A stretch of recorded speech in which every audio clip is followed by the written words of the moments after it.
Sunday afternoon லஞ்சுக்கு மட்டனும் சிக்கனும் வாங்கிட்டு வந்திருந்தாங்க. மட்டன் அப்படியே குழம்பு வச்சுட்டு சிக்கனை வந்து ஃப்ரை பண்ணி வச்சுட்டேன். இன்னைக்கு லஞ்சு நான் தான் ப்ரிப்பேர் பண்ணேன். அக்கா குழந்தைங்கள பார்த்துக்கிட்டே அப்படியே பிஸ்னஸ் ஒர்க்கையும் பார்த்துட்டு இருந்தாங்க.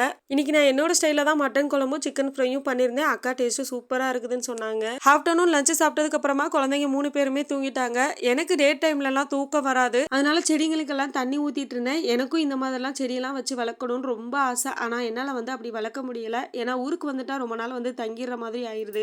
அதனால அக்கா வீட்டுக்கோ இல்ல அம்மா வீட்டுக்கோ போனேன்னா இந்த மாதிரி செடிக்கெல்லாம் தண்ணி ஊத்துறது, அதை பார்த்து ரசிக்கிறது, இந்த மாதிரி வந்து பண்ணுவேன். எங்க அக்கா வீட்டுல மொட்டை மாடியில இருந்து பார்த்தோம்னா அப்படியே வியூ வந்து பாக்குறதுக்கு சூப்பரா இருக்கும். மொட்டை மாடியில போய் நம்ம நிக்கிறதுக்கே பயமா இருக்கும். ஏன்னா அந்த அளவுக்கு காத்து வந்து செம்மையா அடிக்கும். இப்ப மட்டும் இல்ல, எப்பவுமே வந்து காத்து அடிச்சுட்டே தான் இருக்கு. என்ன ரீசன்னால இவ்வளவு அளவுக்கு காத்து அடிக்குதுன்னே தெரியல. அதுலயே நைட் டைம்ல எல்லாம் தூங்கிட்டு இருக்கும்போது அந்த காத்தோட சவுண்டே பாத்தீங்கன்னா டிஃப்ரெண்டா இருக்கும். பார்க்கவே பயமா இருக்கும். அக்கா வீட்டுக்கு போனாலே எனக்கு கிட்டத்தட்ட ஊட்டியில இருக்க ஃபீலிங்ஸ் தான் வரும்.